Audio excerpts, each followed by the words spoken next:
that could not join us. Exactly. The recording has now started of the IETM policy event, the new international against all odds. For those of you that might not know me, my name is Ása Ríkharðsdóttir. I am IETM Secretary General. And with me here today to speak and present to you are some brilliant IETM members and experts joining us. We're going to hang on for about 1 more minute before we start the formal program. So there's still people joining the IETM Zoom room. Feel free to share in the chat who you are and where you're speaking from. And we will start very soon. And we will start now. A very warm welcome to you all to this IETM policy event entitled The New International Against All Odds. And there is a reason why we call it that, and its namesake, our new publication, where we capture the determination, wishes, and actions of the IETM membership at large.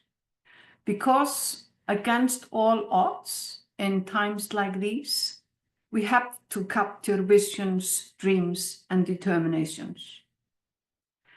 Kaja Kallas, the EU foreign policy chief, stated this weekend, the free world needs a new leader.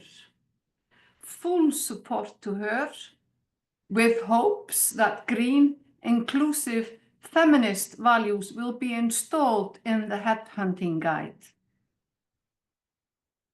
IETM members have overwhelmingly stated in our membership-wide just finished evaluation survey and at our last meeting in Den Bosch in the Netherlands, that they will increase international collaboration in the next years, and they will find ways to work together across borders sustainably with respect for nature and future generations.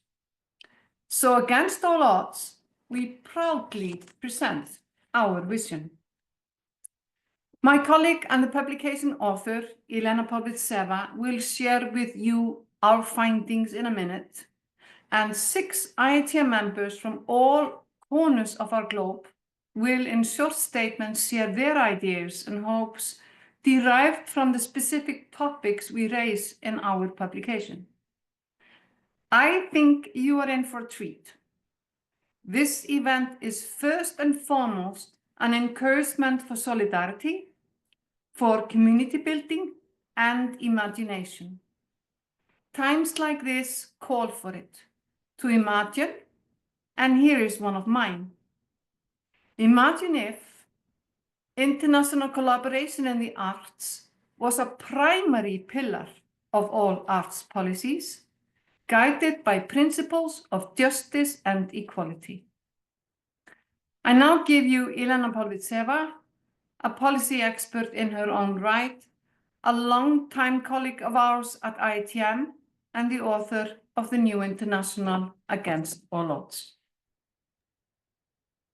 Thank you, Ása, and hello, everyone. I hope everyone can hear me, and now I'm starting to share my screen. Please bear with me.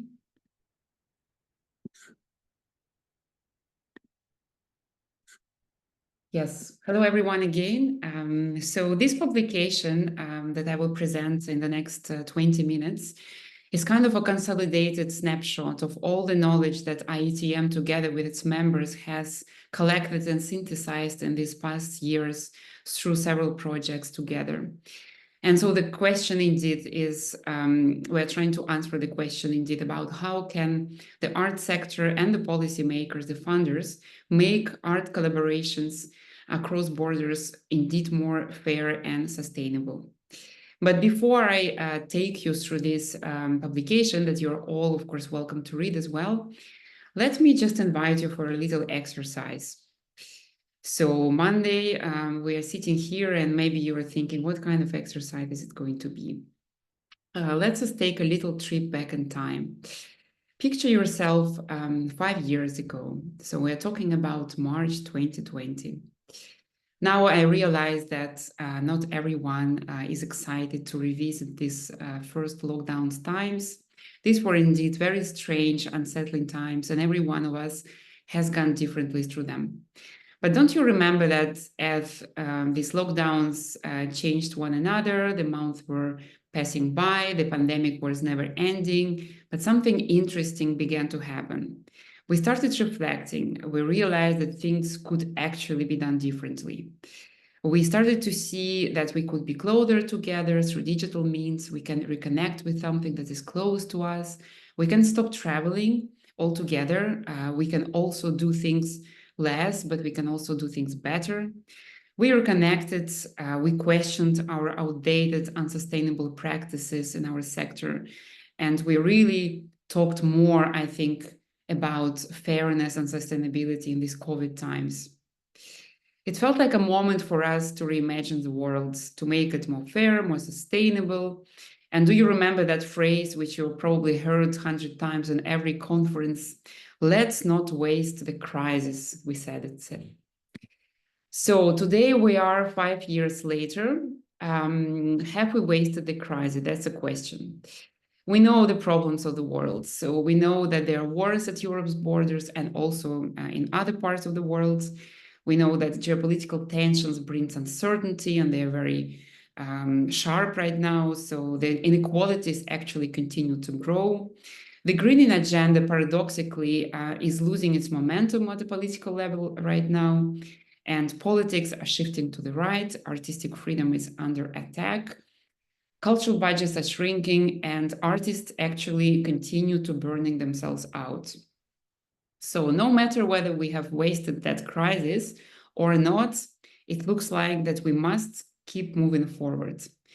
And I think with this publication, we want to ask the question, do we want to continue dreaming about a better world, or do we want to look at small or maybe middle steps to make that world a little bit better and actually to shape it and not only imagining it? So in today's turbulent reality, our commitment to international collaboration seems to only grow. And this is probably very good for today's world, because isn't it culture, one of the very few common pool resources and also common grounds that has always been global no matter what? And it's the only one perhaps that is left to our humanity today. Power holders today are not busy with culture and the arts, and probably we understand it. But no matter whether they recognize it or not, culture and the arts have a huge role to play in today's world. And international collaborations are important, not only for the world as such, but also for the arts sector itself.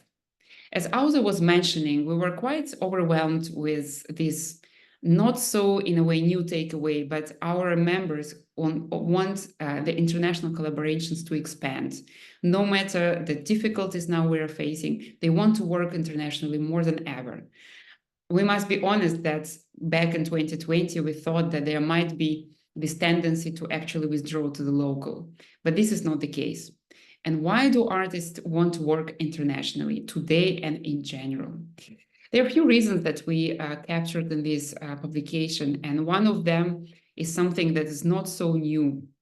Let us just remind ourselves that people in the arts are genuinely curious about the unexplored, just like the art itself, which is, and by its nature, a never-ending quest to explore the unknown or something that is yet to exist.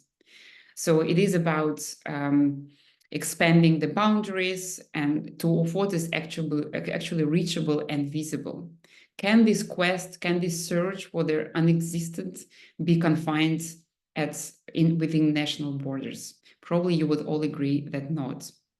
So this truth is fundamental, and this is inherent to the arts since centuries. But there are also certain tendencies today, right now, which make artistic collaborations even more important than ever. So building relationships with peers across borders is not only about exploring the difference. It's not only searching for that, what is out there, but it is also searching for what means safety, what means like-mindedness. It is creating a space for shared values, for shared ideas, for shared doubts. So it looks like at today's time when nationalism is on the rise, both within societies and in the official discourse, the need for a global artistic community has never been more urgent. So again, it is more about looking for a challenge elsewhere, but it is also about looking for comfort. This can seem like a paradox, but in fact it is not. Because when going at international level and equipping yourself with these tools to navigate difference, artists most of the time come back home equipped with courage and equipped with motivation to actually navigate the local challenges. So beyond this more, let's say, creative, more ideological dimension, there is also quite a practical and existential ones, which is related to funding, to the money, to politics, to cultural policies, which evolve today as well. Many of our members talk about not feeling not relating to the current discourse on cultural policies, and looking for other ways of working, other ways of creating sources for your partnerships. So people go abroad in order to withstand the exclusionary politics, the democratic backsliding, and social polarization. So, and let us also not forget that artists are very much engaged with different problems which shake up our societies today. And many of today's biggest challenges, for climate change and artificial intelligence to migration and conflict, are global in nature. And artists realize it very well that global problems need global solutions. That is why they continue engaging internationally to look for, let's say, better solutions, which cannot be found on a national or local level. So no matter what, nationalism and isolation that is present now in political discourses, it is clear that to solve those global problems, we need to work together across borders. So these are not easy times for the art sector, but retreating into national or local realities does not seem to be a viable solution. So, but how? With shrinking resources, with policy attention being somewhere else, with attacks on artistic freedom, how can we actually make international collaborations not only possible, but also more fair and sustainable? So IETM, through this publication, invites you to reflect on 6 visionary directions, which I will present to you in a moment. They're all detailed and basically all brought down to some practical ideas in the text, and you're invited to look at it. But today we will just try to present them to you in a more visionary, let's say, holistic way. The first of this axis, we call it, or visionary directions, is about rebalancing powers. Our observation and our research these past years confirms that the global art scene remains to be deeply unequal. And this is despite the growing awareness about inequalities and that many funding programs try to introduce new criteria, new vocabulary, and kind of push for representation. But what is really clear is that perhaps taking existing funding model, which was built on, let's say, colonial mindsets, and just adding some requirements for representation, it actually doesn't work. So what is really needed is to rethink and rebuild these systems from the ground up. It means that not all funding schemes should be brushed away and dismantled, but we probably need to make a difficult exercise of identifying those very much ingrained practices and abolish them, and to try to invite marginalized voices into creating new spaces so that they can own their narratives and define success on their own terms and take control of their own artistic futures. This is very much related to the second visionary direction which we propose, and it is about fairness. Fairness has become a very important word since the COVID-19 pandemic, no matter whether we practice it or not, but we definitely talk a lot about fairness. So fairness has also become one of the criteria that some of the funders try to inspire or impose on their beneficiaries. There are a lot of fair practice codes, fair practice guidelines, fairness toolkits, etc., being created in different countries. But when it comes to international collaborations, when many different people from different contexts come together, fairness becomes a challenge, not just a value that we all share, but a practical challenge. Simply because indeed there are different conditions, there are different histories, there are different availability of resources, and all this plays a role. And through many, many conversations, we realized that fairness is not universal, and it's hard to universalize this concept. We need to contextualize this value to make it actually work. But this doesn't mean that there cannot be shared truth or shared principles that we can agree upon. And this is a very open conversation that we all have to have together if we want to promote fairness in international collaborations. With this publication, we propose at least 2 of these starting points, or let's say truth, that can help international partnerships to achieve their own model of fairness. The truth number 1 is about what one gets out of a partnership. And this is about remuneration. So we can all agree, or if you disagree, please let's discuss afterwards, that artists work and artists are workers. No matter where the partnerships and who is involved, be it Africa, be it Asia, Europe, Pacifics, or any other region. Artists are workers and they need to be remunerated equitably. And the second principle is about what you bring to the partnership. And this is about equality of powers and equality of perspectives and voices, artistic values that people bring to the partnership. So it's actually quite important to remember that it's not only about fairness, it's not only about what you give to people, but also what you allow them to bring. And these 2 principles are quite fundamental, actually. And then from then on, a partnership could create their own contextual model of fairness. And the funder has a huge role to play here, but not by imposing certain fairness protocols, so to say, but by allowing their beneficiaries to have enough room, enough space, enough time to get to know each other and to get to know each other's context, and then to build their own model of fairness. The third principle, the third direction that we propose for your reflection is about actually marrying ecology and fairness. It seems that in the past years, there have been a lot of attempts on a funding level to introduce ecological sustainability and fairness, fair relations as criteria in funding models, or at least to kind of requirements to tackle those.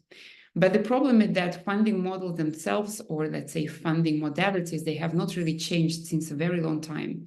It looks like that artists and cultural professionals are asked to do exactly the same thing that they were asked to do 5-10 years ago, but very often with less money, but also addressing ecological sustainability and fairness, which in the end becomes a festival of conflicting priorities and basically juggling different values. So we propose to actually try to rethink these models and maybe to shift the focus a little bit or a lot from activities, output-driven short-term projects, never-ending, let's say, festival of initiatives, initiative in the sense of getting something out. So the focus could be shifted from that to actually building the foundations of artistic collaborations. And these foundations are the relationships and not the transactions, are the networks, the resilience practices, the commoning practices, the ways of sharing resources, both physical, material resources, but also knowledge, solidarity, etc. So to bring it back to international partnership, it's basically not to be obsessed with what this partnership is going to push out, but taking care of this partnership itself, because this will actually create some legacy and help the art sector but on the long term to face all these crises we were talking about. So it's not that projects and activities are not important. It's just that it looks like the funding models are obsessed with them, while we need to rebalance a little bit the focus. And this will, by the end of the day, help the art sector to be more sustainable and to treat each other in a more fair way, and also themselves. The other principle is about climate justice. Looking back at autumn or beginning of winter 2024, when United Nations were negotiating the new directions for climate change at the global level, it looks like the world, no matter in which bad shape it is realizing that climate action is about balancing inequalities and about prioritizing the protection of the vulnerable and try to embed some kind of idea of human rights in it. We should remember that the same should be happening in the arts. And this is not only about rethinking mobility and also thinking who is entitled to mobility, who is not, even if this is also very important. This is also about trying not to export or impose some of the funding models or working practices, let's say those which we call neoliberal, which are actually quite damaging for the environment, not to export and impose them to other systems of knowledge. The art sector and let's say the Western funding systems have learned a lot to learn from other ways of doing things, for example, from the indigenous knowledge, which was quite on the spot through the past years at IETM activities. And indigenous knowledge actually helps to promote or to understand other ways of balancing community and nature. So the fifth direction is about trust. There are a lot of research, a lot of studies which actually detect that we are living in times of mistrust. There is decreasing trust between people, between societies, between people and governments, between governments and between countries. So the trust is basically disappearing in our life. And what we are doing, we are trying to create some mechanisms to live with it. So there are a lot of different ways of controlling each other, to controlling ourselves, to getting each other accountable, to predicting what is going to happen when we engage with someone in a relationship. And this is also kind of being considered as normal these days. At the same time, we all agree that art is a space for collaboration, for experimentation, for engaging with the unknown, to inventing things which have not been invented. It looks like that these kind of mistrust mechanisms are quite damaging for the art community. And it actually plays out as bureaucratic barriers which stifle creative freedom. And here we are going to very practical things like application processes, ways of looking at impact of culture, and also modalities of evaluation. In the publication itself, we propose a lot of alternative ways at looking at how art and money relationship can be actually reinvented, and how funders should realize that imposing these stifling mechanisms on the art scene only create situations in which artists wasting their energy on something that is not useful to anyone, neither their never-ending evaluation processes or this kind of reporting procedures, which are all about often figures and other quantitative indicators, or the application processes, which are all about fitting in inspiration into something not quite inspiring. So one of the ways to go here, it could be to start the relationship between artist and the funder as a partnership and not as a transaction, which means that there are probably some common goals which can be defined between artists or, let's say, cultural sector and the funder, and which is most often is something about how this project or this initiative they're trying to envision together resonates with the surrounding reality. And if this common goal is defined, then they could also try to come up with steps how this can be done in a way that it's actually inspiring for the artist and giving enough freedom, and is also making sense to the funder in the sense of articulating the narrative about culture and the arts towards the rest of the government. When you probably listen to all of this, you realize that this is not only about the relationship between artists and the funder, but it's of course about the bigger system. Yes, we are parts of an economic model that is not so friendly to human well-being and to the environment, to nature. So it can seem quite daunting, and many IETM members will recognize this conversation that what can we do against a bigger system, against a bigger picture, which is so unsustainable. And here, the direction that we propose is about trying to see the arts the art sector as an ecosystem within the bigger system. The ecosystem which can practice trust, which can invent new models for sustainable coexistence, for commoning, for being greener, for being more respectful to the nature, and then practicing those and exercising, or we like to say rehearsing those values like democracy, trust, different ways of solidarity. We can hopefully create ripple effects for the bigger system to try to change it with small or big steps. So these are the 6 axes, and believe me, there is more practical and more concrete things in the paper itself. So IETM with that invites you to reflect on those 6 axes, to commit to them if you resonate with them, and to definitely, this is a starting point for a conversation to reinvent our international collaborations in a more sustainable and fair way. Thank you very much. Here I stop sharing my screen and pass the word back to Auza. Thank you, Lena, for, as always, a lot of food for thought for us. I wrote down some hopeful words shared with us. Let's reinvent. Let's remember fairness is possible. Let's base climate action on human rights also in the arts. Let's foster politics of trust, and let's be champions are a few of mine. And now we are very happy to welcome 6 IETM members to share with us in short statements their ideas and hopes derived from the different topics in the publications. I'm going to name them all, one after the other. And they are Isa Köhler from Bureau Ritter from Germany, Joe Mangan from the Performance Corporation in Ireland, Stephanie Garcia, artist, manager, and arts administrator from Mexico, Philip Pavlak, freelance artist and producer from Poland, Silvia Ribeiro, an Occitanian performer and activist based in Billora in Italy, and Vikram Iyengar from the Pickle Factory Dance Foundation in India. And I'm going to pass the word first to Isa Köhler, and then they will pass the word to one another. Isa, the floor is yours.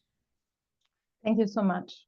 Hello, everyone. My name is Isa Köhler. I'm a board member of IETM, and I'm the former co-director of International Tanzmesse NRW in Düsseldorf, where I just ended my directorship last year, or end of last year. And currently I work for Bureau Ritter, which is an international non-profit organization developing cultural policy strategies and sustainable funding programs, mostly in the arts, culture, but also education. I'm a white 40-year-old woman with long dark blonde hair tied to the back, wearing a black high-necked shirt and light-colored dangling earrings with black speckles. Today, I'm speaking to you from Berlin, where I've been based for almost 10 years.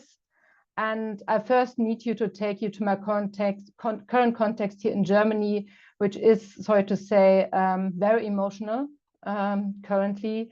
And I've been very affected by what has been happening in the past year, but especially in the past week. So just 1 week ago in Germany, we have been holding our national elections, and the far-right party AfD doubled its votes, emerging as the second strongest party with 20%.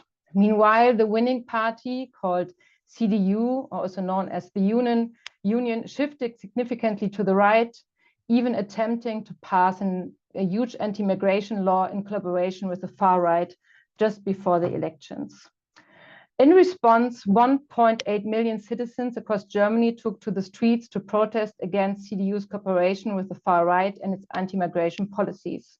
However, CDU designated Chancellor Friedrich Merz dismissed these demonstrators as green and left-wing nutters, declaring that leftist politics in Germany were finished. Shortly after his victory last Sunday, he invited Benjamin Netanyahu and pledged to prevent his arrest an act that would directly violate both German and international law. Just days later, the CDU submitted over 5,500 parliamentary inquiries targeting 17 non-profit organizations, questioning their public funding and legal status.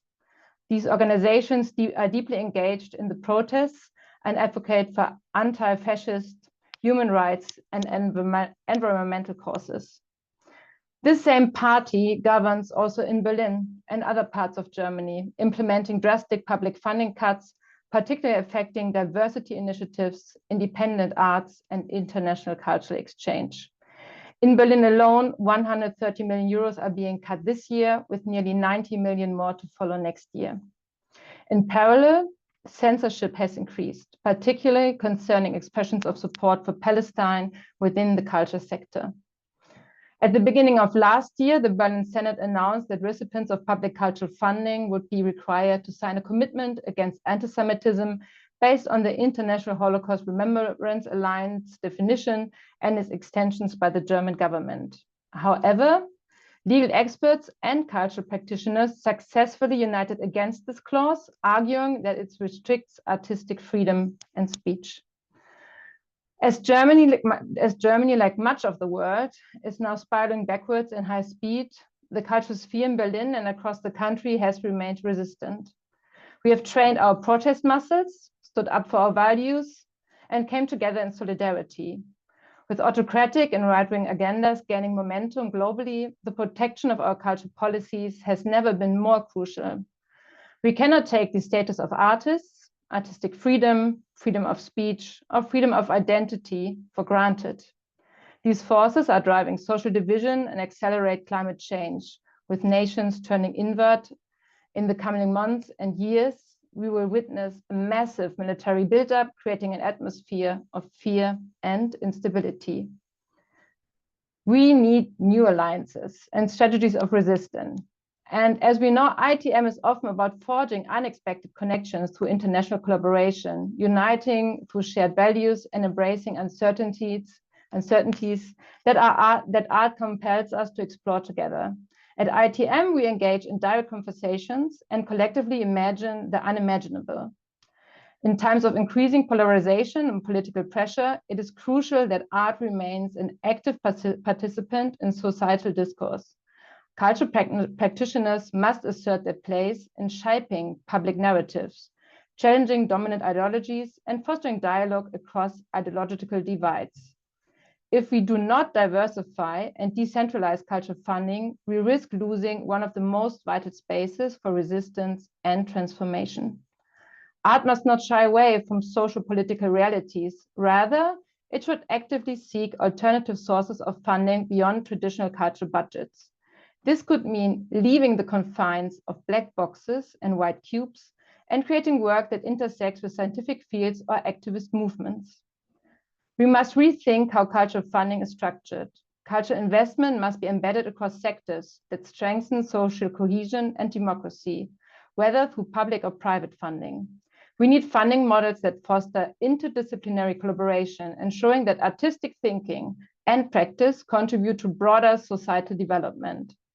This means integrating cultural initiatives into education, social work, environmental policies, and even technological innovation. When artistic perspectives are valued with different sectors, they can contribute to a more inclusive, reflective, and forward-thinking society. We must advocate for financial models that recognize the role of culture as an essential force in shaping the future, one that is not an afterthought, but an active agent in driving progress and resilience. Thank you for your attention. I would like to pass the mic on now to Joe Mangan of the Performance Corporation in Ireland. Thanks so much, Isa. Amazing and terrifying statements there. I was charged with having a look at how we move from transaction and individualistic causes towards collective sharing and solidarity. So in thinking about that, I think we can agree that international collaboration has always been a mess. It's been beautiful, it's been essential, but it's really messy. The report itself lays it out. We're still underfunded. We still fight for fairness. And right now, as I outlined, we're doing it in a world where nationalism is rising, funding is shrinking, and even climate justice is losing momentum. But we persist. We collaborate across borders because we're curious, because we need each other. We need friction and solidarity. But what we call collaboration is often transactional. It's funding agreements, it's co-productions that amount to tour stops or an international residency with no capacity for follow-up. The dominance of project-based models in funding has fragmented the arts sector, forcing artists to prioritize short-term outputs over long-term relationships. This is from the report that we're referencing here. We've been trained to function like we're in a competitive reality show. We fight against each other, clawing our way to funding one application at a time. Pitch, apply, deliver, report. Meanwhile, real relationships that sustain art, communities, and risk-taking get squeezed into whatever's left over. The report says we need to rebalance power, rethink money, and build trust. But let's be clear, it's on us to drive that change. We have to advocate locally, nationally, internationally. We cannot leave it to someone else. We also need to prioritise less extractive co-productions, more co-creation, less talk about resilience, more making sure artists get paid properly so they don't have to be resilient all the time. More slow work, risk-taking, remembering the arts are not just another sector, but as the report says, maybe the last remaining global common ground that we have. So what if we stop trying to win at collaboration and actually committed to building something that lasts? That's what I've been attempting to do in my own work, shifting from short-term deliverables to long-term investment in people I trust and want to work with. I have an ongoing relationship, for example, with a doppelganger company I met at IETM Montreal in 2007 called Boca de Lupo. Pretty much without fail, we've managed to find ways to work together every year since then, whether it's us bringing their creative technologists to work with us in delivery of our Paris-based program Arts Tech Residency, or creating full-on co-productions on environmental themes rolling over 3 years, digitally or in real life on 2 continents. We need to treat international collaboration as a practice, using technology not to replace human connection, but to make it more sustainable, inclusive, and less reliant on a few privileged institutions and decision makers. Right now, collaboration assumes physical presence, flights, residencies, festival gigs, in-person rehearsals, but it's not the only way. We have already got powerful digital tools that could make collaboration more sustainable, accessible, and long-term if we stop treating them as a sideshow. Most digital collaboration in the arts is boring and transactional, apart from this Zoom meeting, but we're used to Zoom meetings, you know. Slack for a bit of admin, WeTransfer to fling files at each other. That's not collaboration, it's remote project management. Real hybrid collaboration means using immersive, interactive, and dare I say, AI-driven tools to create and develop work in ways that feel as alive and intuitive as being in the same room. We could examine extended reality, rehearsal and performance spaces instead of flying artists all over the world, use VR and AR in rehearsal studios where we can see, move, and interact with each other in real time as avatars or motion captured bodies. This isn't hypothetical. We did it in 2001 with a live VR show called Emperor 101. We rehearsed in person, but the audiences interacted with our avatars, actors as avatars across the world. We can look at AI-driven dramaturgy and adaptive storytelling, where multilingual co-production uses AI-assisted tools to auto-generate live translations during rehearsals, allowing seamless collaboration between artists who don't speak the same language. We can look at real-time virtual collaboration on design and production using tools like Multibrush, Spatial, Unreal Engine, or Mozilla Hubs. Sorry to just throw loads of things at you, but just want to kind of get them out there. We can co-design scenography, sound, and digital spaces together in real time. As my previous speakers mentioned, we need to rethink power, funding, and access. Tech alone, it's not going to fix transactional models. If we're serious about solidarity, we must rethink access and distribution. Who decides where resources go? Who gets access to funding? Who benefits from international collaboration? In the report, we read public support for international collaborations remains patchwork at best, and diminishing resources make access even more unequal. If collaboration is only accessible to those who already have funding expertise, visa privileges, and institutional connections, we're not moving towards solidarity. We're just managing inequality a little more efficiently. So what can IETM actually do? If we're serious about moving beyond these transaction-driven models, we have to stop thinking of digital tools as secondary. It's not about technology, it's about structural access and trust. IETM could also create an AI assistant resource sharing platform, a digital commons where artists can have access to real-time funding, info, co-production templates, and case studies without having to navigate it alone. Advocate for cross-border microfunding. We're aware of the kind of larger scale cross-border funding that's really hard to do, really hard to pull together, and you need a huge amount of skill and background to be able to pull it off. But smaller, artist-led, accessible funding for long-term artistic alliances, I think, could be really beneficial. We need to invest in digital literacy and accessibility, train artists in hybrid collaboration tools so that international exchange is not limited to those who can afford to fly. Help us connect with main funders in all countries to educate them and bring them on board with change.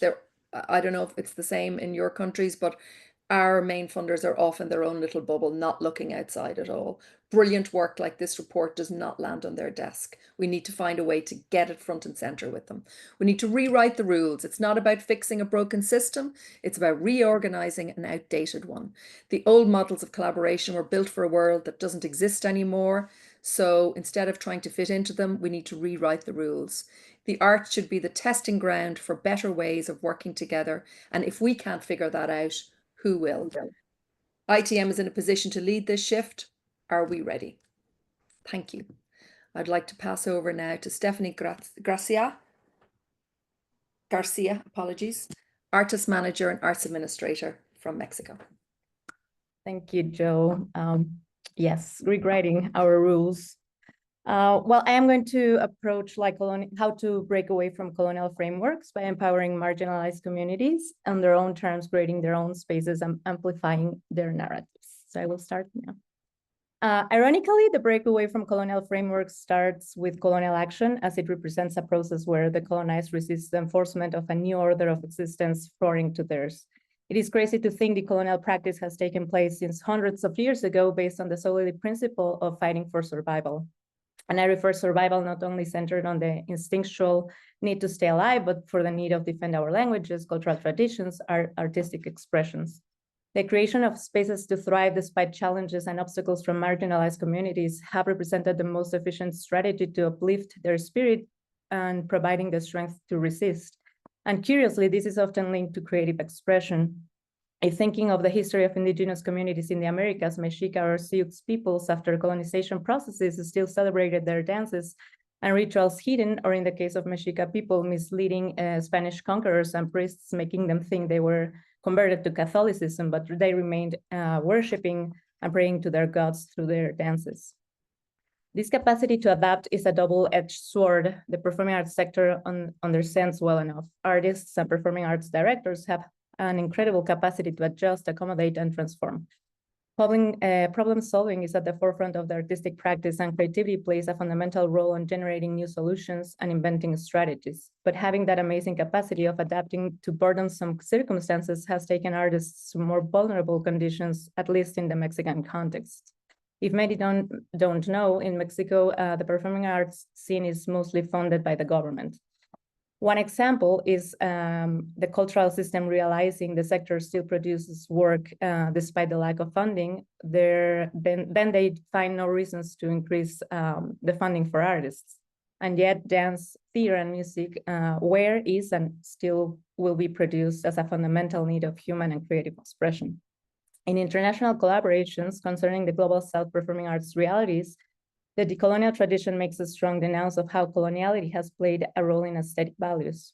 It can also be addressed as coloniality of aesthetics having a huge impact on how the cultural arts production and goods that emerge from these regions are seen, perceived, and valued in their own contexts and abroad. This poses extra challenges for these art professionals to book, to present, and be considered to partner in a project outside of our home countries. It is not only about scarcity of funds and mobility privilege. It is also about how the lens of coloniality sets aesthetic standards and cultural expressions from the global South, and many times expected to look familiar to Euro-centered perspective, aesthetic, and/or quality.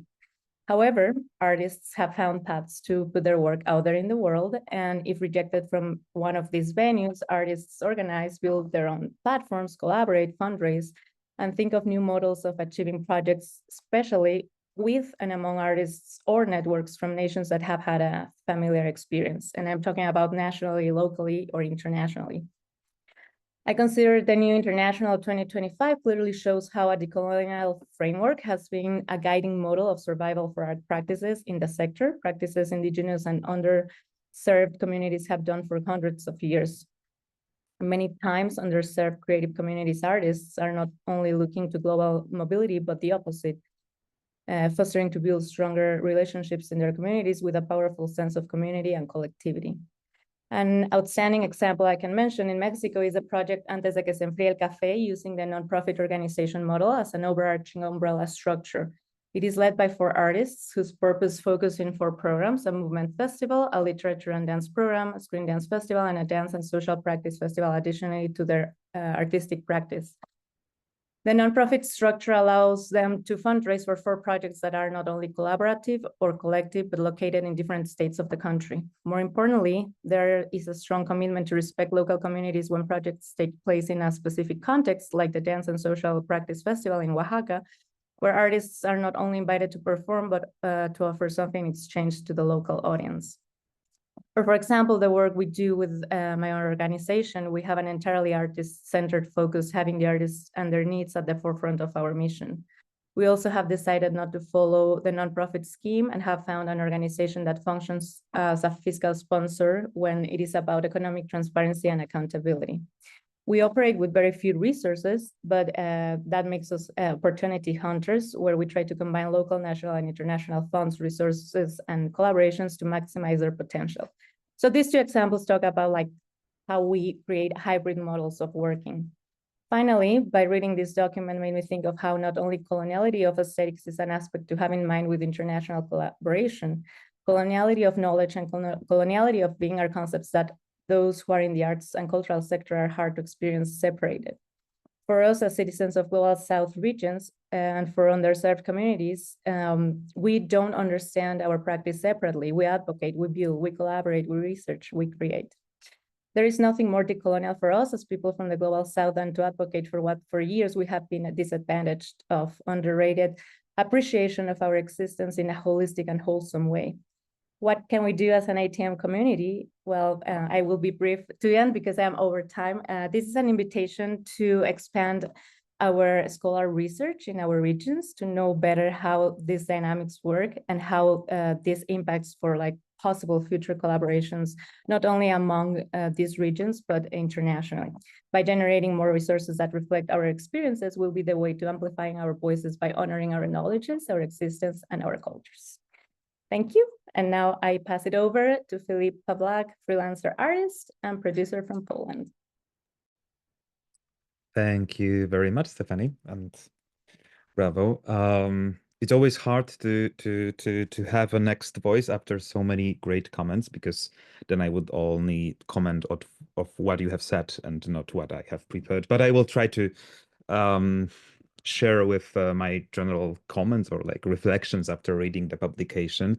So thank you again for all the previous voices and the IETM for inviting me to speak today.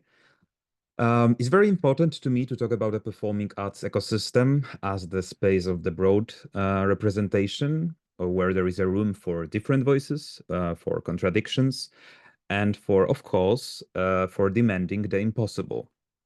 And for me, this is exactly what this publication reminds me.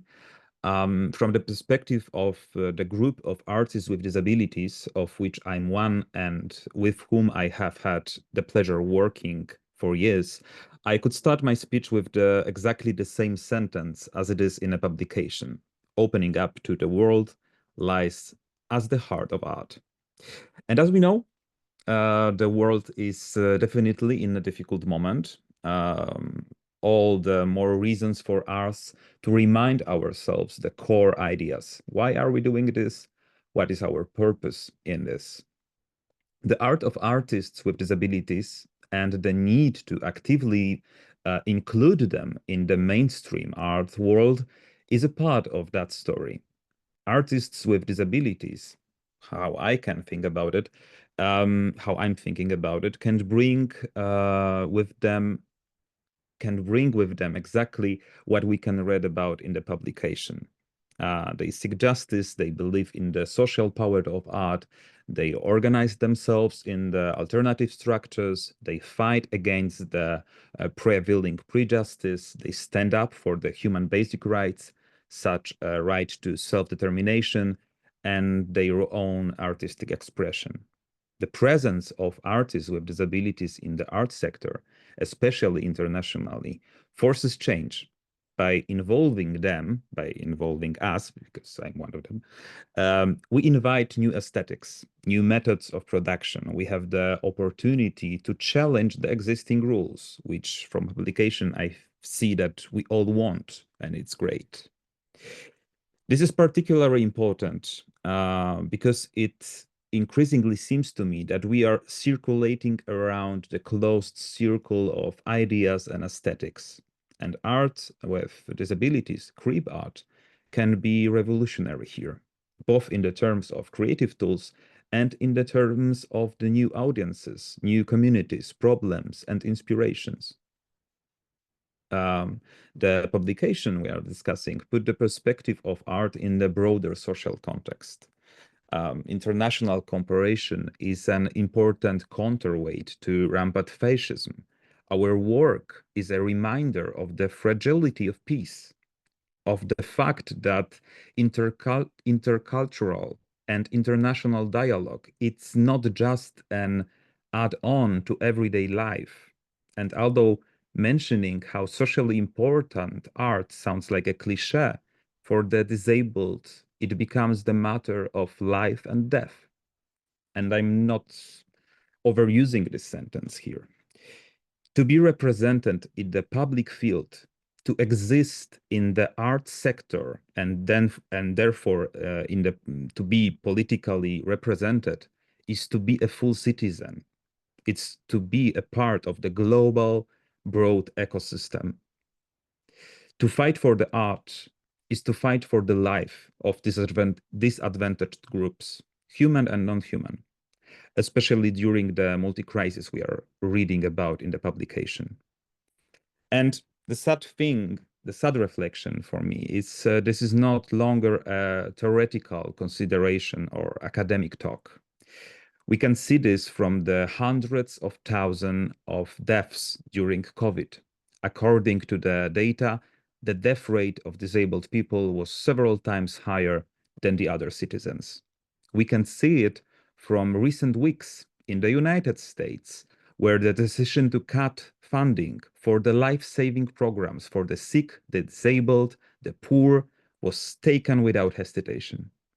We see it in the narrative in Europe about cutting social costs, which of course will be the first to hit the poor, the sick, and the disabled. So for me, the struggle for the better world, the reminder of fundamental values, of ecology, of respect, of the responsibility of politicians, policy changers, policy agents, of the superiority of the human rights over the economic rights is becoming a priority. And for me, and I think for most of us, art is one of the most important integral parts of this struggle. And I think the publication we are discussing now is the wonderful reminder of that. Thank you. And I give floor to Silvia Riberta. Thank you, Philip, and hello, everyone. Today, I would like to share a story that I think relates to the publication in many points, and it is a collective one. I am currently in Galicia for a Culture Moves Europe residency with 8 other artists from 6 different countries. Amongst us, 5 met at IETM. So it is not the first time we meet and will not be the last one. Despite the project-based scheme ruling our sector, which inherently suggests multiple short collaborations planned for one's international career, this informal group gathered in 3 research residencies in Italy and Malta in the last 2 years, and we will have our first production in November. To protect and nourish our transnational collaboration, I confess we shamelessly hack the actual funding system. With gratitude, but taking for ourselves and the engaged communities we work horizontally with, the power to decide where we want to meet and why, how often, and for how long. We make sure we get the time to share our knowledges, which is in fact a peer-to-peer education, and reach each other with meaningful conversations about art, social justice, and ecology. We take time to create together at our own pace, and time for group care. And then we bring that growth and skills back home where it creates a ripple effect. It sounds great, right? Well, it doesn't come without costs. We all are investing free labor in fundraising. Sometimes the funds we find formally covers for only some of us. Therefore, we share the money informally so that all 9 can be present. So instead of eating at restaurants and having each their own room, we live communitarily, sharing bedrooms and bathrooms and cooking in turns and washing the dishes, and all of it 3 times a day, no joke. None of us had yet been paid, even when taking a full month leave from their paid jobs. We managed to cover costs, and we get the luxury of time for slower, deeper, more sustainable artistic work. We ask each other for help all the year round. A text about something, a suggestion for an application that I really find perfect for you, even if it doesn't include me at all. Cheering one's achievement, be there for someone's burnout, and we also share further working opportunities. This one is a healthy, caring constellation of relationships, a reality of solidarity within a collaboration. And for as much as this may sound to some romanticization, something naive for a professional situation, I assure that at the contrary is very strategic and impacting positively the artistic results and our careers. No, we aren't naive at all. Some work already 20 years in the field, have vivid careers punctuated with awards or strong experience in the international circuit. But most evident of all, we all survived the well-known difficulties of our hyper-competitive, fast production-oriented sector in this capitalistic, eco-killer global society.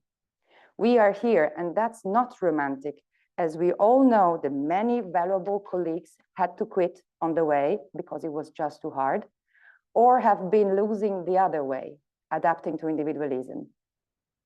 To be here, we find innovative ways to place our work in the corners of the garden where it can survive, grow, and thrive. Our transdisciplinary artistic practice is itself the source of creativity strategies and courage of innovation.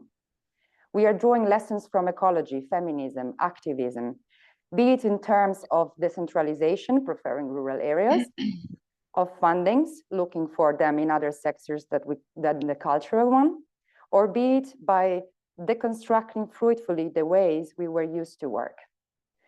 Interconnected with the communities, the territories, and the networks like this one, where I'm honored to talk to today, we also foster what I personally consider a vital element in hardship: hope. Hope that our limits of today will be overcome with time, dedication, and an ecosystem of solid, just, and innovative methodologies. Thank you. And I pass the floor to Vikram. Thank you so much, Sylvia. I'm Vikram. I'm based in Calcutta in India, and I'm an artist, dancer, choreographer. I'm also a curator and director of the Pickle Factory Dance Foundation. And today, after a lot of wonderful points that have come up, I'd like to talk to you a little bit about responsibility of artists and the art sector. Not only a responsibility that comes out of acknowledging our inequalities and histories, but a responsibility that is born out of the acknowledgement of the fact that we can never know local contexts unless we ask, and unless we learn to listen and learn to learn. For I think that one of the greatest obstacles to fairness is a sense of privilege that does not know that it is there. The ignorance of ignorance, a conviction that good intentions are all it takes to lead us into a decolonized world. After all, decolonization is still a term coined by Europe, and European terms with European definitions coming from a limited European understanding of the world are the essence of a colonial mindset.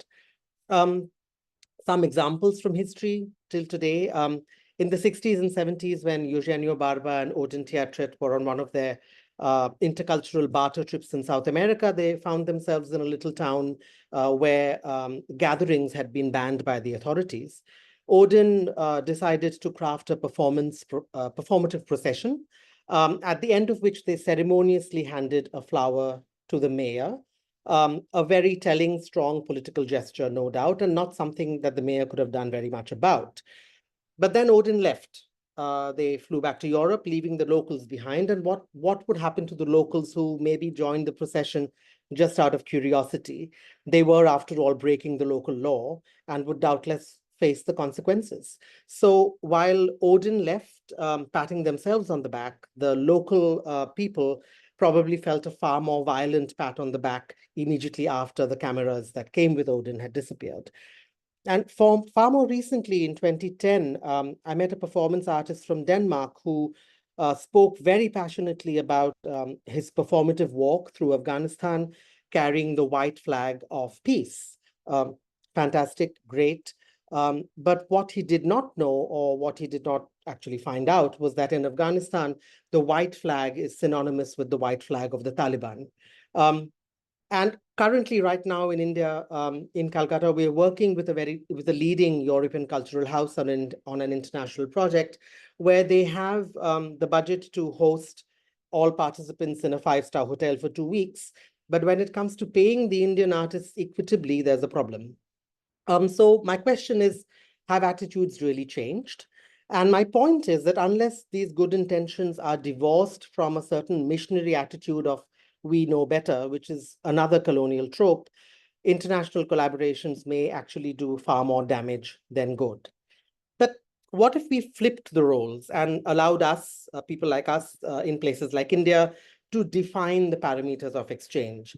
I'd like to say here that you feel that Europe is tightening cultural budgets, which Europe is, but I can assure you that you have no idea of scarcity or precarity yet. You have a very, very long way to go before you can be in our circumstances, the circumstances that we work within and despite. I sincerely hope you never reach here. But when you have no systems to depend on, how you achieve things is completely up to you and up to your imagination. It can be quite liberating. So we are currently in the last week of the Pickle Factory season, our 5th season, and 2 of our participating companies are from Luxembourg and Scotland. So I just want to talk to you a little bit about how we've set up their participation.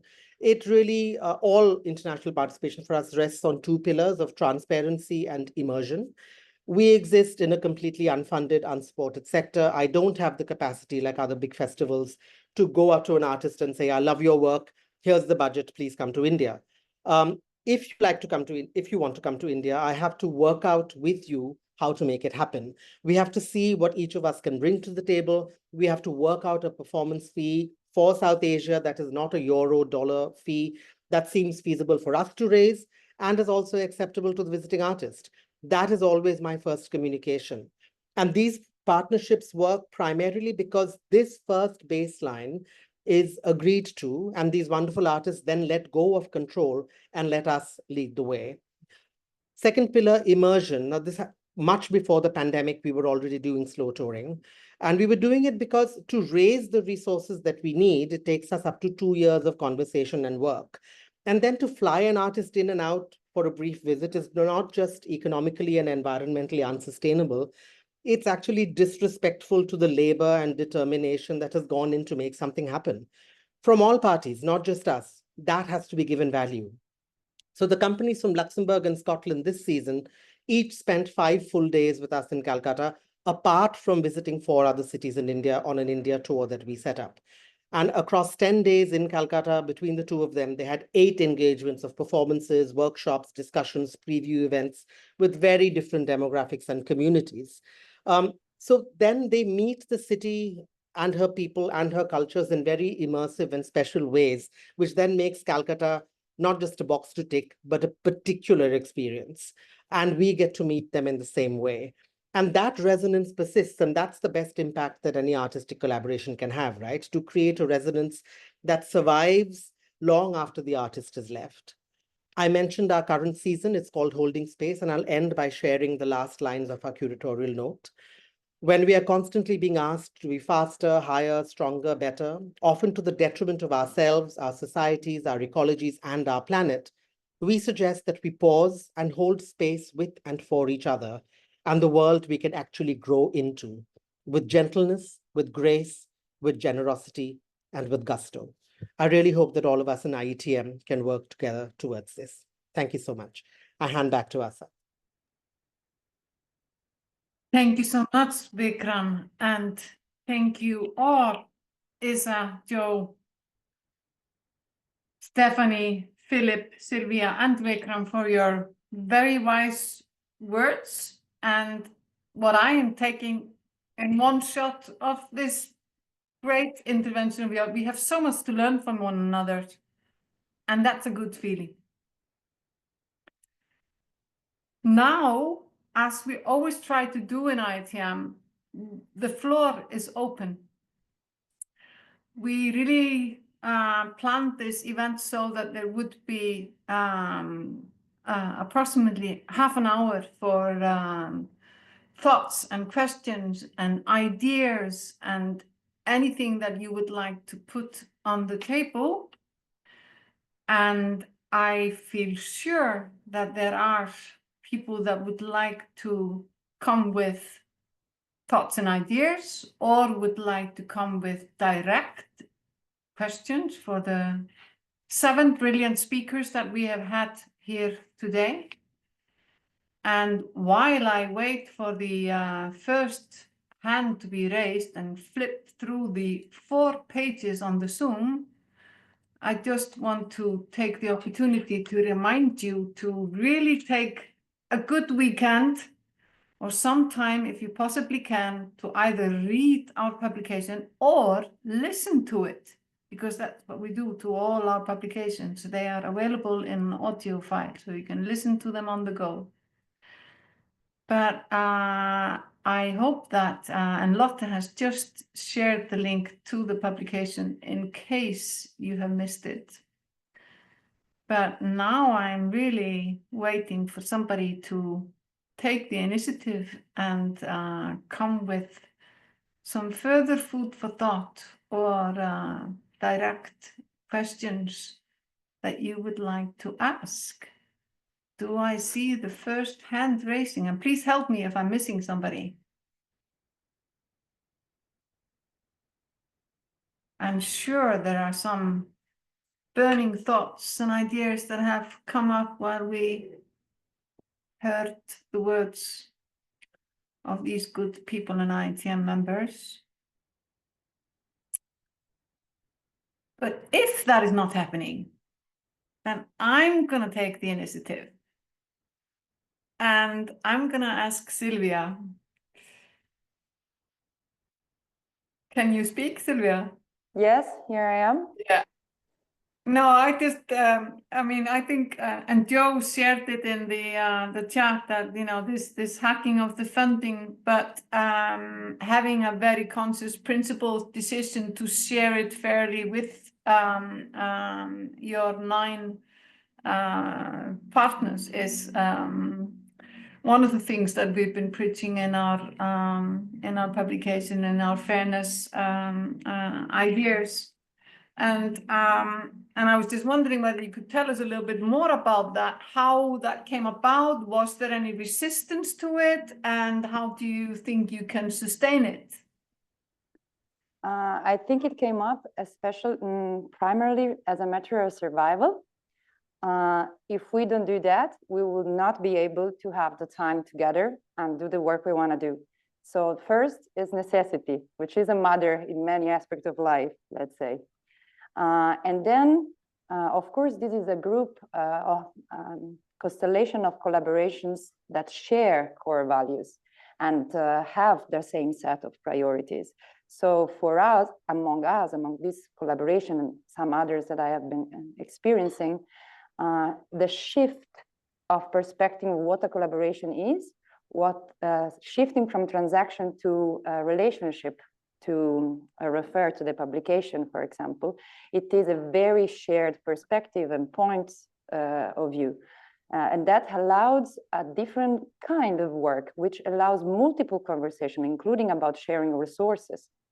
And that, of course, is not intended by any of us like fix a situation that we will have now and forever. We are also moving to its first production, so we are going to be paid.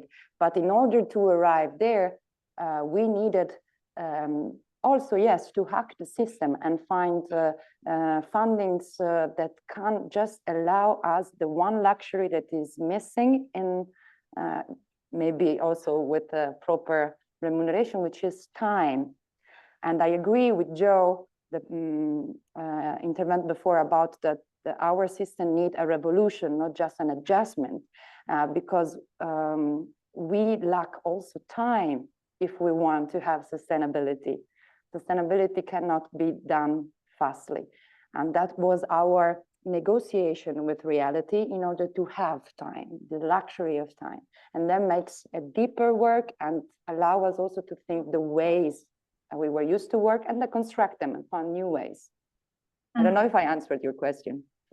Yeah, no, you did, absolutely. But because you really emphasize when you speak, and I sort of recognize you also for it, that you come from a rural area, you work in a rural area, you're not a city girl.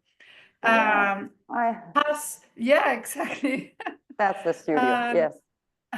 And you seem to seek also partners that are in rural area. Am I right, or is that? We are a bit of both.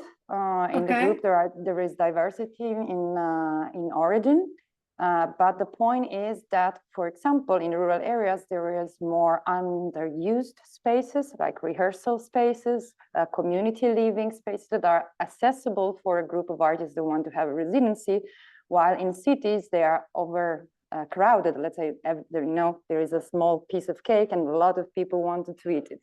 While in rural areas, it's a bit less the case. So decentralization is a good element on the table. It allows us to work. So the question for us is, where are the conditions for our work to grow, to be planted as a seed, and where it can grow and possibly thrive? And sometimes the places are not the one that you got taught when you were in the academy, and you thought that your career moves is about working in New York in a studio and receiving awards, and you have a vision of how your career can be. I talk, of course, from theater perspective, and shifting from what we have learned in order to imagine new possibility.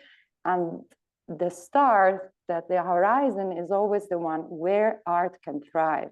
This is what we care about. Then, of course, we need to be taking care of ourselves for art to thrive, but that is the constant seek for resources and time and money and the right collaborations. Thank you, Sylvia. Thank you. Does any of the other speakers? Katrine Rice has raised her hand. Thank you. Please go ahead. My audio, yes. Hello. I'm super happy to join you, and thank you so much for the report that I didn't read yet. So I might say something that is in there and mentioned, and I think I recognize something in the point number 6.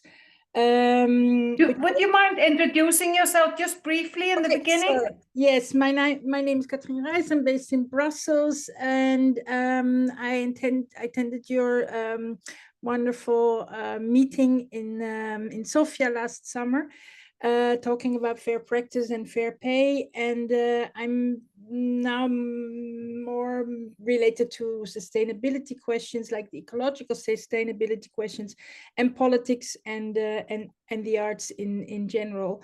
And this is maybe also where I wanted to say something about, if we talk about collaborations, which is something that I've been curious about and trying to force a bit, is the real collaborations between artists and non-artistic environments. And I think there is something to do there. It's not something that I think that every artist needs to do, because I guess it's really, really important that artists work on their, let's say, more autonomous work. But I think there is something to do about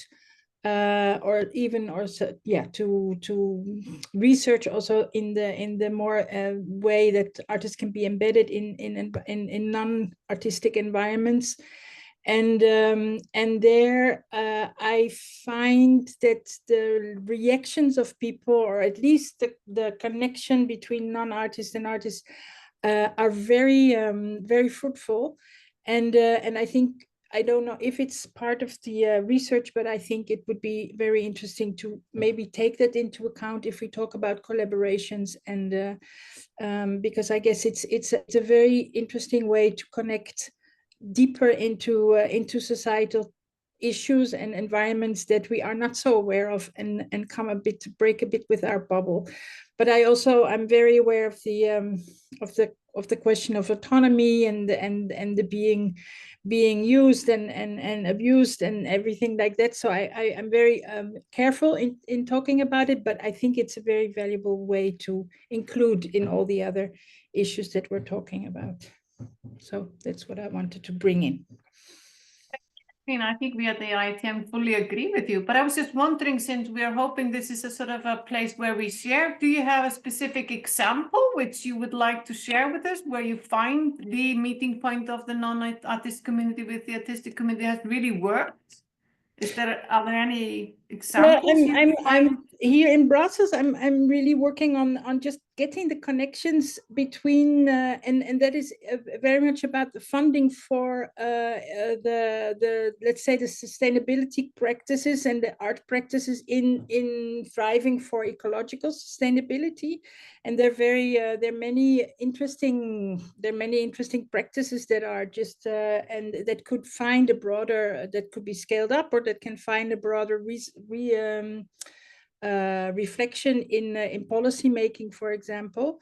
And there's little automatic connection. I mean, there's little ideas about how to take artistic experiences into policy making, for example. I don't have many examples now, but I'm trying to force those connections a little bit. Maybe other people have. So it's not so much about connecting to communities, but more to larger practices or policy making. Maybe other people find that they have connections or examples about that.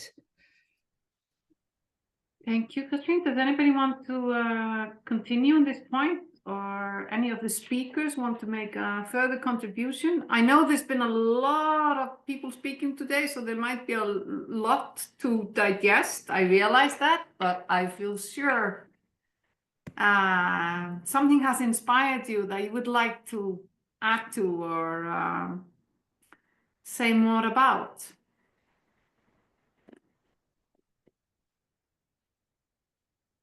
Marie Lasourd on the move.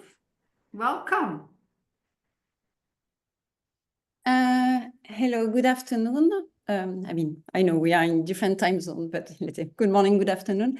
Thank you very much for this presentation, the publication, and also it's very interesting, of course, to have different reaction from different perspective and context. So my name is Marie Lasourd, and I work for the Mobility Information Network called On the Move.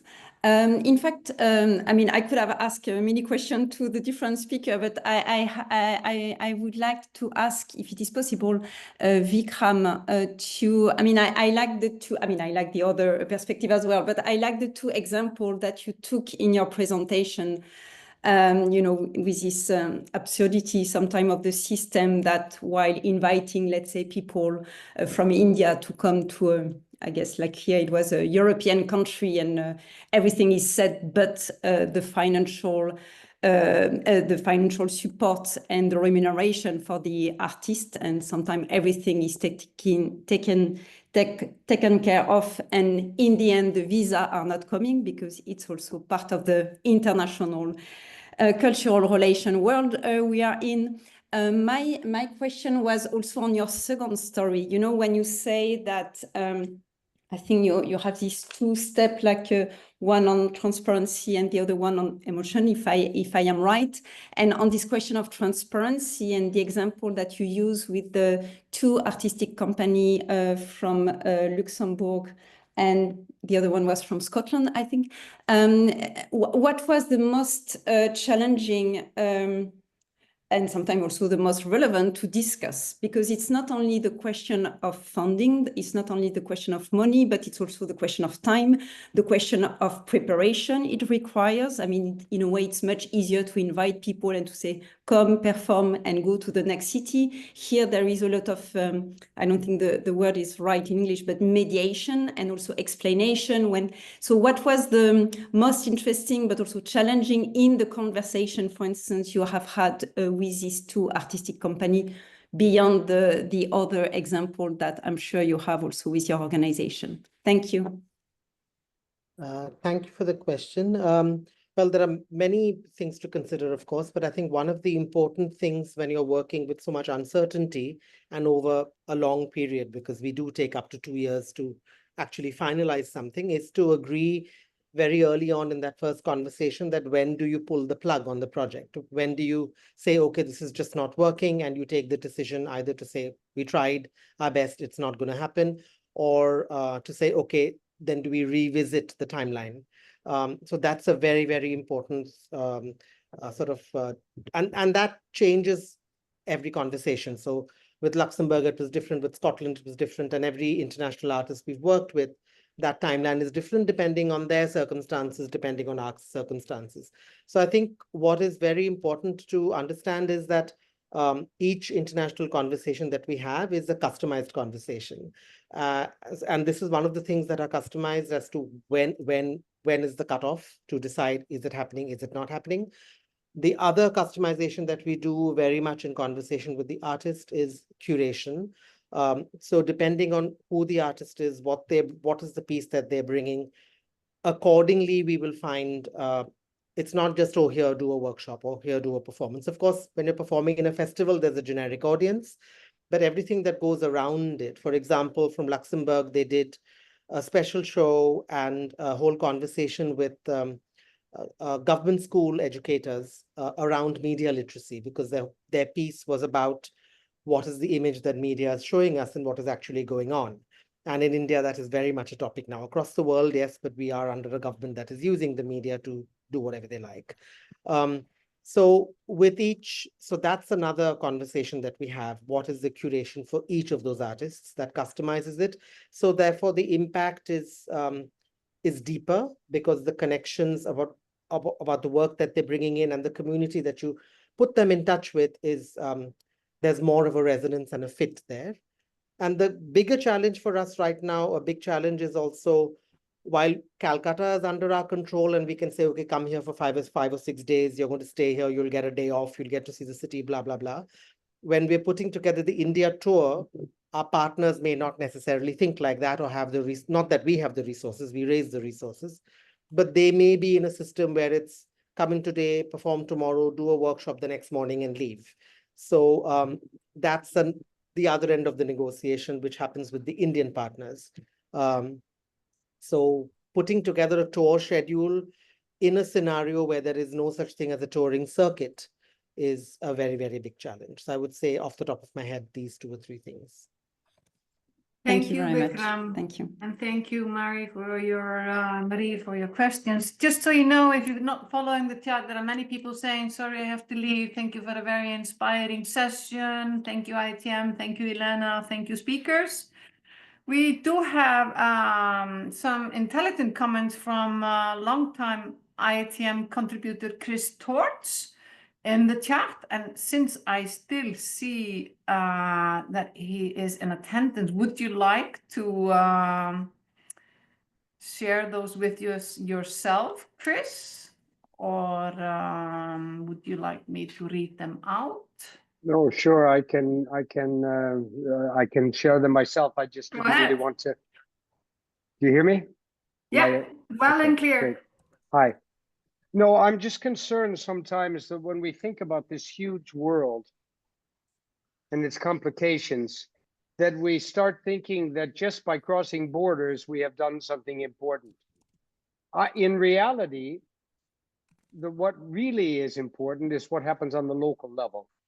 And it seems to me that true transnational action is made when we are sharing local experiences, coordinating them, and therefore 1 + 1 = 3.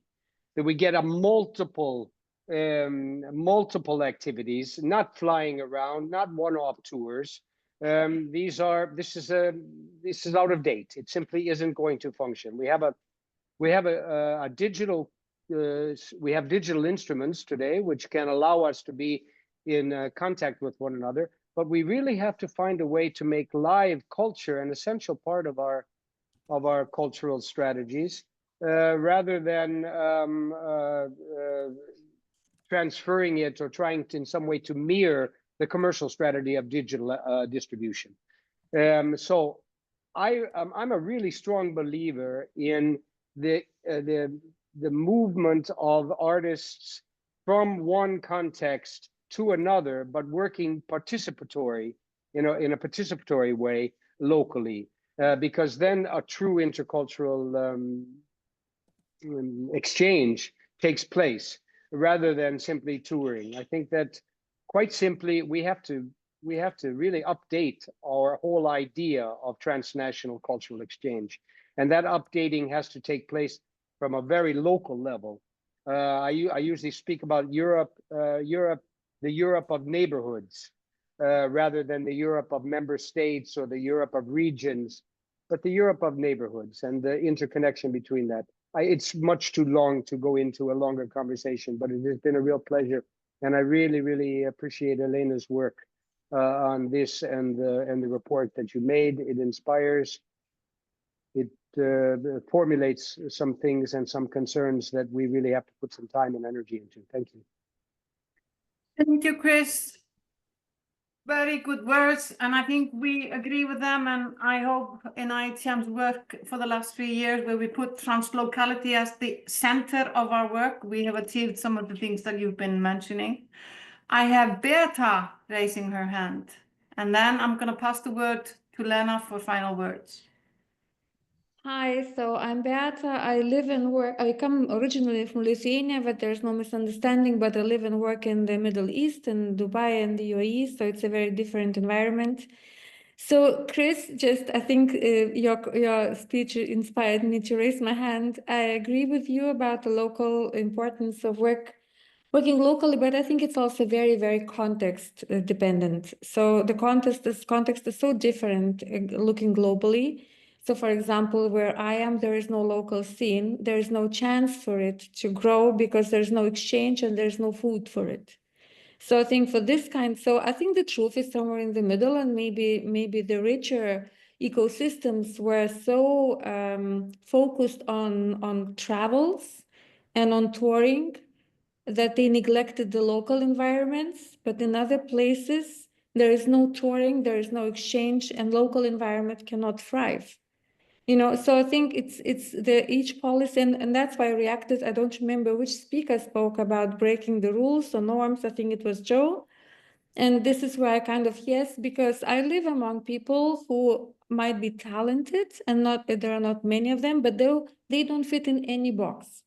And I think I do not know as a cultural worker how to help them to get any kind of support, because they do not fit in any box of any fundings which are created, because they all have rules and boxes. So because I live in an environment where people come from the whole world, none of them is citizen of the country, So I have Indians born and raised in Dubai, but they don't get funding from the UAE because they're not local Emiratis. They don't get funding from India because they don't live in India. And they don't get funding from Europe because, you know, live in a rich place. Why would we give you funding? And they just don't create even, or they create minimalistically, or if they don't get a private funding. So where shall these people get their support? You know, and how this local scene will thrive? And maybe there are artists who are potentially talented and they have a lot of fire in themselves, but they have seen 5 live performances in their life which are non-commercial, and they do not know the history because they have not, like, so, and they're not worse, they just don't have an access to many things. So I think it's very, very context dependent. Truth is in the middle from my perspective, never to neglect the local environment, but also to create the ways to exchange. And not only digitally, nothing can beat the energy exchange. Yeah, that's it. Maybe we should just polish passports. That would be fantastic if we could do that. So there wouldn't be any of these obstacles in our way. Could I just ask a question to Elena? Yeah, please. I wonder who we are aiming our wishes at. In a time when public financing of the arts is not only threatened, but probably we watch it slowly being dismantled. In Europe, before it's ever turned into a more transnational focus, who are we turning to? Are we turning to politicians who absolutely have lost their will, at least on a larger scale, to support culture in the same way that one supports other necessary social? So who are we turning to? Who are our listeners? I mean, each of us. Go ahead, like Lena. Answer the question. Great question, and I think that I think I have 2 answers. The first one is that we will always keep asking, no matter what these politicians are, how many bad things are happening around. So we will keep asking. It's our job. So like, this is not our fault that the landscape shifting that way. So the second answer, I actually disagree that policymakers supporting culture lost their will to do anything. I actually think that majority of policymakers who are placed to support culture, looking for good ways to do relevant things in these difficult times. And in this publication, actually, we formulated as such. We are here not advocating for arts and the world, for expanding international collaborations. We're not trying to reach those who don't know these things. We're actually trying to help those who believe that it works, that it's important, to do something with the remaining budget they have. And by the way, you are saying that budgets are shrinking, and we are all repeating that throughout this event. These ideas that are in this publication, they're actually not about getting more money for the arts. It is actually about where to put this money. We will get more and more money, even if we get it. I still pretty much believe that if nothing changes structurally, people will still be burned out. They will be still unhappy about how touring is happening. They will be still complaining about not enough money, etc. It's actually also featured in the reports because it consolidates the whole knowledge of IETM. And there was one publication in 2022 which brought some evidence about the fact that more money in the arts doesn't make working conditions better. So just to give one example from what I already presented, shifting the focus from like initiatives, you can hear how much I hate these words, shifting focus from initiatives towards foundations, like towards actually strengthening the sector, how to work together, how to reflect on what you have done, collecting practices, sharing resources, etc., already can change a lot. And it can actually, maybe it even requires less money. So that's where we are, I think, bringing the message to.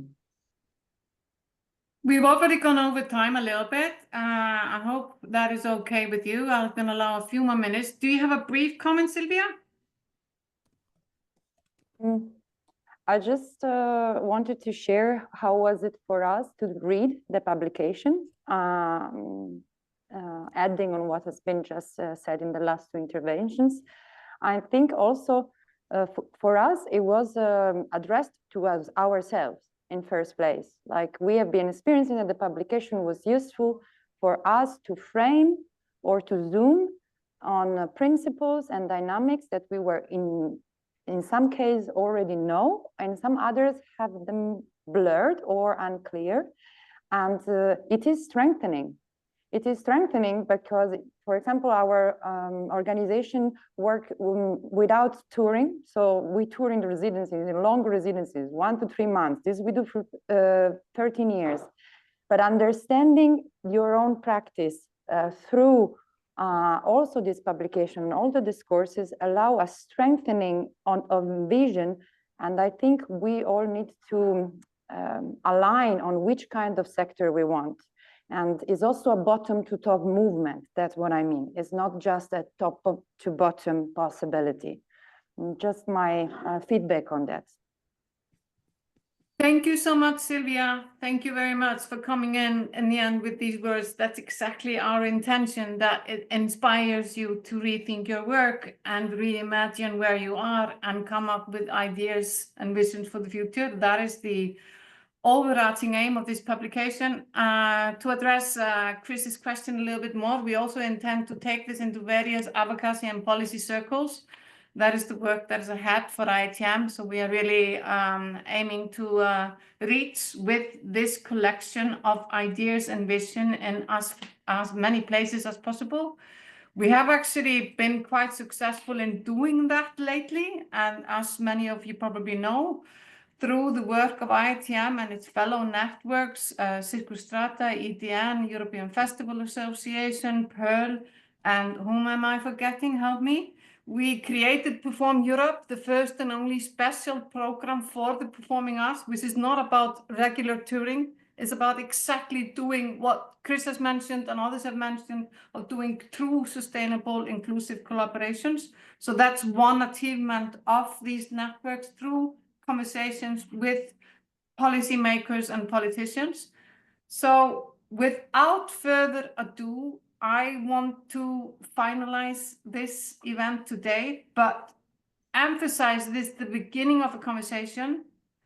We published this work, we made this work to feed into IETM conversations and beyond in the years to come. And the conversations will be installed in very many different ways, so stay tuned to that. I want to thank you all the speakers, all the people that took up the mic and asked questions for your contributions today. And we really hope this event is the start of a conversation for you, that it leaves you with some food for thought and ideas to consider and actions to take. And I'm going to bid you farewell with a quotation to the artist and activist Jane Fonda, who spoke as he received an award just a few days ago. We are in our documentary moment. This is it, and it's not a rehearsal. This is it, and we must not for a moment kid ourselves about what is happening. This is big time serious, folks, so let's be brave. We must not isolate, we must stay in community, we must help the vulnerable, and we must find ways to project an inspiring vision of the future. One that is beckoning, one which is welcoming, and one which will help people to believe. So with that, I thank you. Please find good spaces for your reimagination, and farewell until next time. Thank you very much. Thank you.